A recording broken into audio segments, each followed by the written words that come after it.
নমস্কার বন্ধুরা, আজ আমি আপনাদের একটা গল্প বলতে এসেছি। এটা কোনো মার্কেট টিপের গল্প নয়, এটা এক ইনভেস্টরের গল্প যে 30 বছর ধরে এসআইপি চালিয়ে গেছে। 1994-তে স্টার্ট হয় ফ্র্যাঙ্কলিন ফ্লেক্সিক্যাপ ফান্ড। যদি কেউ তখন থেকে 10,000 পার মান্থ ইনভেস্ট করতো তাহলে আজ পর্যন্ত তার টোটাল ইনভেস্টমেন্ট হতো 36 লাখ। কিন্তু তার ভ্যালু 1 crore নয়, 2 crore নয়, ইটস 16.69 crores। Yes, 16.69 crores। এটা রিয়েল ডেটা, রিয়েল জার্নি। কিন্তু ফ্রেন্ড, এটা শুধু নাম্বারের গল্প নয়। 30 বছর মানে হলো 30টা জন্মদিন, 30টা অ্যানিভার্সারি, 30টা দুর্গাপূজা আর অনেক এমার্জেন্সি। 30 বছরে হতে পারে এসআইপি স্কিপ করার ধারণা এসছে, বন্ধ করে দেবো। বাট অ্যাকচুয়াল ওয়েলথ তো সেই লোকটা বানায় যে থাকে ডিসিপ্লিন, কমিটেড।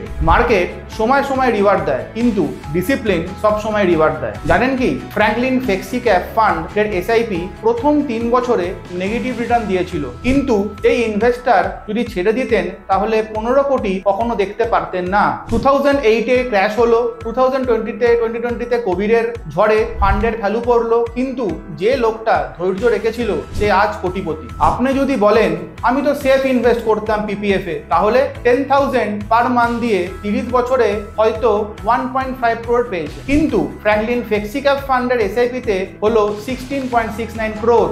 রিস্ক আছে কিন্তু রিওয়ার্ড তার থেকেও অনেক বেশি। এই সাকসেস কোনো ছোট ফান্ডের গল্প নয়, এটা হলো ফ্র্যাঙ্কলিন টেম্পলটন মিউচুয়াল ফান্ডের লেগ্যাসি। গ্লোবালি টেম্পলটন গ্রুপ ম্যানেজ করে 1.6 ট্রিলিয়ন মানে 132 lakh crore plus worth assets. ভারতে ওরা 1994 থেকে কমিটেড। ওরাই ইন্ট্রোডিউস করেছিল daily nav disclosure, monthly portfolio এবং 1996-এ ওরাই প্রথম এসআইপি কনসেপ্ট নিয়ে এসেছিল ভারত। ওরা দেখিয়ে দিয়েছে যে লং টার্ম ইনভেস্টমেন্টে রিয়েল ওয়েলথ ক্রিয়েট হয়। ফ্র্যাঙ্কলিন নিয়ে এসেছে Franklin multi asset allocation fund, যেখানে আপনার টাকা ইকুইটি, গোল্ড, ডেট অ্যান্ড সিলভারে ইনভেস্ট হবে। দেখা গেছে এই ধরনের ফান্ড লং টার্মে ভালো রিটার্ন দেয় এবং রিস্কও কম থাকে। ফ্র্যাঙ্কলিন টেম্পলটনের ফান্ড আর ফিনোমেটিকের গাইডেন্সের সাথে আপনিও বানাতে পারেন আপনার নিজের ওয়েলথ ক্রিয়েশনের স্টোরি। থ্যাংক ইউ, জয় হিন্দ।